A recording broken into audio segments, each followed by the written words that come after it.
যারা স্বাধীনতায় বিক্রি করে দিয়েছে তারা অবশ্যই জনগণ থেকে বিচ্ছিন্ন হয়ে গেছে। 1971 সালের এই দিনে বিজয়ের পূর্ব মুহূর্তে দীর্ঘ 9 মাস স্বাধীনতার ঘোষক শহীদ প্রেসিডেন্ট জিয়াউর রহমান সাহেবের বীরত্ব মুক্তিযুদ্ধ ঘোষণার মধ্য দিয়ে যে মুক্তিযুদ্ধ শুরু হয়েছিল, সেই মুক্তিযুদ্ধ যখন বিজয়ের একেবারে প্রারম্ভে সেই সময়ে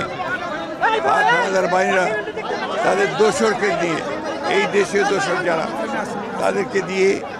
এই দেশের বরেণ্য বুদ্ধিজীবী, শিক্ষাবিদ, সাহিত্যিক, সাংবাদিক, চিকিৎসক, প্রকৌশলী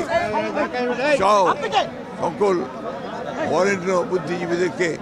তারা তুলে নিয়ে গিয়ে হত্যা করে। মূল উদ্দেশ্য ছিল বাংলাদেশকে মেধাশূন্য করে দেওয়ার, ভবিষ্যতে যেন বাংলাদেশ নিজে দাঁড়াতে না পারে সেই জন্য এই জঘন্য হত্যাকাণ্ড তারা করেছিল। আজকে আমরা বাংলাদেশ জাতীয়তাবাদী দলের পক্ষ থেকে দেশনেত্রী বেগম খালেদা জিয়া এবং আমাদের ভারপ্রাপ্ত চেয়ারম্যান তারেক রহমানের পক্ষ থেকে আমরা আজকে এখানে সেই সমস্ত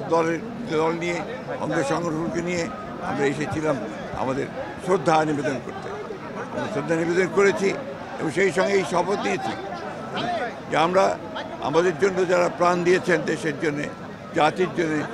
তাদের যে লক্ষ্য ছিল বাংলাদেশে একটি গণতান্ত্রিক রাষ্ট্র প্রতিষ্ঠা করা, বাংলাদেশে একটি আধুনিক, একটা সমৃদ্ধ বাংলাদেশ নির্মাণ করা এবং একটি বৈষম্যহীন বাংলাদেশ নির্মাণ করা, সেই লক্ষ্যে আমরা আমাদের যে রাজনৈতিক কর্ম সেটাকে আমরা